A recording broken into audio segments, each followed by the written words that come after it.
از تمدنایی که تازه یاد گرفتن از انرژی استفاده بکنن تا اونایی که میخوان جهانو ببلن. ما کجای راهیم؟ دانشمندا برای فهمیدن این موضوع از قضیه کارداشف استفاده میکنن که توی اون ما 4 تا تمدن داریم.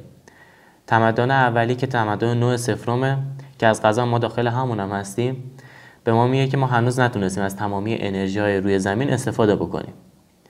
بعد از اون میریم به سراغ تمدن نوع اول. اینجا جاییه که بالاخره میتونیم از تمام پتانسیل زمین برای تولید انرژی استفاده بکنیم و منظورمون فقط تولید انرژی از نفت و گاز یا حتی انرژی‌های بادی و خورشیدی نیست. در واقع ما حتی میتونیم از فوران‌های آتشفشانی و حتی گردش زمین به دور خودش انرژی تولید بکنیم. بعد از تمدن نوع اول میرسیم به تمدن نوع دوم که بهش تمدن ستاره‌ای هم میگن. اینجا بالاخره میتونیم از تمام انرژی که خورشید از خودش آزاد میکنه استفاده بکنیم و بالاخره در آخرین تمدن که تمدن نوع سوم هستش، آدم میتونه از تمامی انرژی‌های داخل کهکشان استفاده بکنه.